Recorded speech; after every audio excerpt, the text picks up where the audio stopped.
Next question हमारे पास है find the dimension of Planck constant h from equation E equal to h nu where E is the energy and nu is the frequency.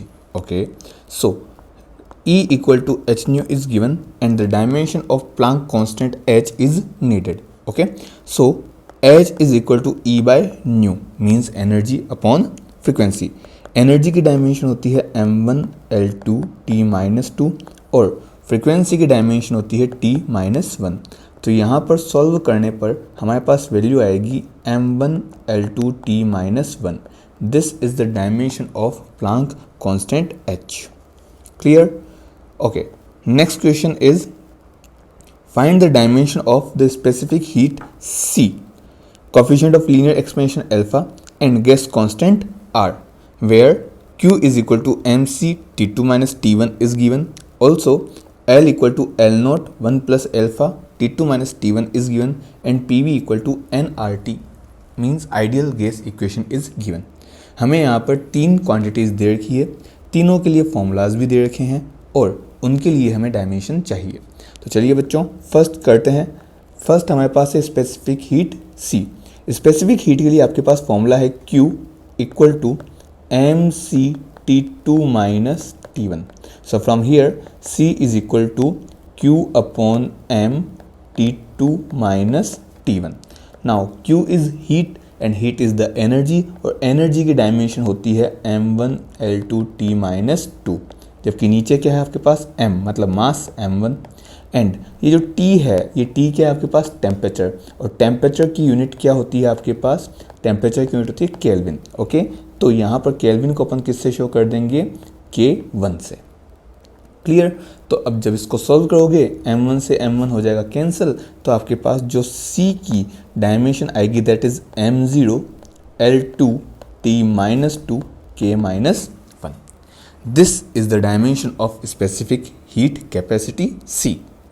अब हम बात करते हैं linear expansion coefficient alpha की, जिसके लिए आपको रिलेशन गिवन है क्या L equal to L naught 1 plus alpha T2 minus T1. Clear? Okay, तो लिख लेते हैं इसको L T is equal to L naught 1 plus alpha T2 minus T1. ये आपको रिलेशन गिवन है. ओके, यहाँ से देखिए अगर मैं डायमेंशन की टर्म में बात करूँ तो L एंड L दोनों ही लेंथ है तो दोनों की डायमेंशन इक्वल में है तो कैंसिल हो जाएगा. बचा क्या 1 plus alpha T2 minus T1 is equal to 1. Okay, क्योंकि ये L और L क्या है सेम डायमेंशन में है. यहाँ से अल्फा आ जाएगा आपके पास 1 upon T2 minus T1 inversely proportional हो जाएगा. ओके, सो यहाँ से आपके पास में जो अल्फा की डायमेंशन बनेगी that will be kelvin to the power minus 1. Okay, क्योंकि T क्या है यहाँ पर टेम्परेचर तो यहाँ पर जो डायमेंशन बनेगी that will be kelvin to the power minus 1. So आपके पास आंसर आ जाएगा m0 L0 T0 K minus 1. मतलब मास भी ज़ीरो है, लेंथ भी ज़ीरो है, टाइम भी ज़ीरो है, सिर्फ और सिर्फ क्या है आपके पास टेम्परेचर है केल्विन में. ओके, नेक्स्ट आपसे पूछा गया है PV इक्वल टू nRT में आपको गैस कांस्टेंट R की डायमेंशन बतानी है. तो चलिए इसको भी कर लेते हैं. तो थर्ड हमारे पास है PV equal to nRT. From here R is equal to PV upon NT. P is the pressure. Pressure की डायमेंशन कल ही हमने की थी m1 L minus 1 T minus 2. Volume तो वॉल्यूम होता है L क्यूब अपॉन में N होता है नंबर ऑफ मोल्स तो मोल एंड T मतलब टेम्परेचर मतलब केल्विन. ओके, जैसे इसको सॉल्व करोगे जो गैस कांस्टेंट है उसकी डायमेंशन देखिए क्या बनेगी आपके पास m1 L minus 1 L3 L2 T minus 2 kelvin ऊपर आके माइनस 1 एंड मोल भी ऊपर आके मोल की पावर भी minus 1. So this is the dimension of gas constant R. What is it m1 L2 T minus 2 K minus 1 mole minus 1. Okay, so this is the dimension of gas constant. चलिए अगले question की तरफ चलते हैं. अगला question है taking force length and time to be fundamental quantities find the dimension of density pressure momentum and energy. ठीक है, अब यहाँ पर आपको मास को फंडामेंटल क्वांटिटी नहीं लेना है. क्या बोला है फोर्स को फंडामेंटल क्वांटिटी आपको मानना है। क्लियर?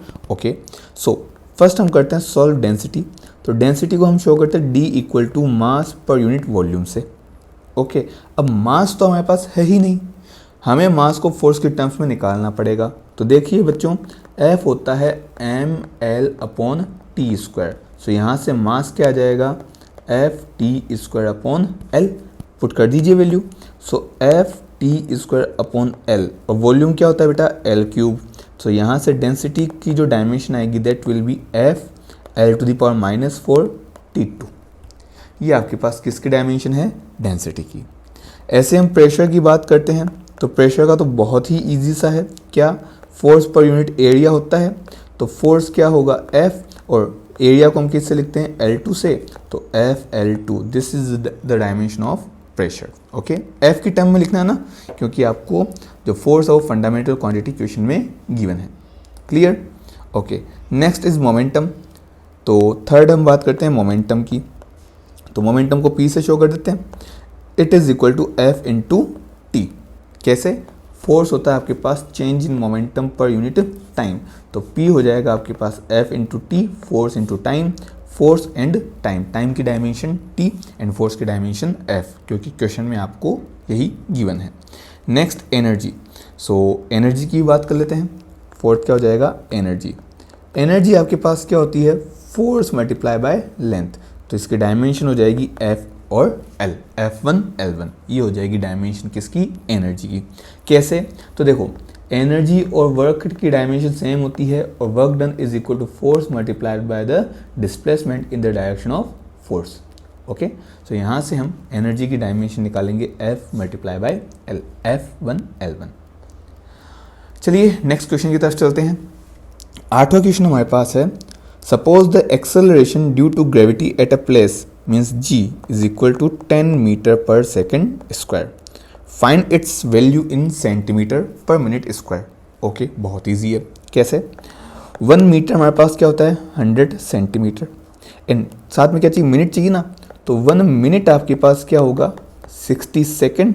तो 1 सेकेंड यहाँ से क्या हो जाएगा, 1/60 मिनट्स। ओके, वैल्यू रख दीजिए बस।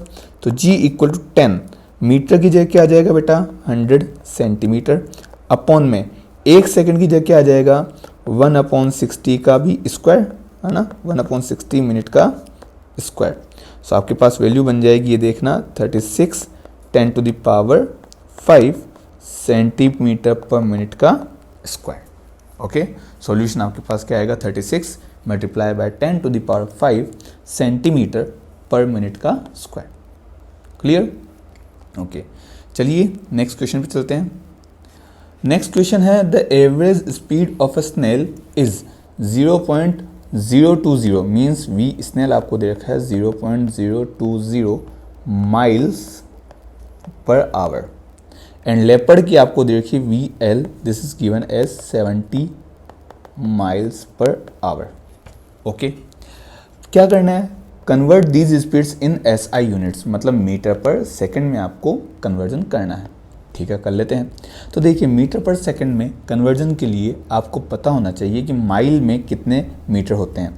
तो 1 mile is equal to 1.6 kilometre आपके पास होता है। तो मतलब मैं लिख सकता हूँ इसको 1.6 10⁻³ मीटर। ऐसे ही 1 आवर में होते हैं हमारे पास 60 मिनट, और हर मिनट में अपने पास होते हैं 60 सेकेंड। तो टोटल हो जाएगा ये 3600 seconds. Okay, metre per second में ही कन्वर्ट करना है, तो बस यहाँ से VS लिख दीजिए। 0.020 माइल्स की जगह क्या आ जाएगा, 1.6 10⁻³ और पर आवर की जगह क्या आ जाएगा, 3600। जब आप इसको सॉल्व करोगे बेटा तो आपके पास आंसर आएगा 0.00888 चलता जाएगा। तो इसको अपन लिख देंगे 0.0089 मीटर पर सेकेंड। क्लियर? इसी तरह लेपर्ड के लिए भी स्पीड निकाल लेते हैं, वो थी 70 माइल्स पर आवर। तो 1.6 10⁻³ तो माइल्स की जगह, आवर्स की जगह 3600। सॉल्व करने पर ये आ जाएगा आपके पास almost 31 metre per second. Clear? Okay.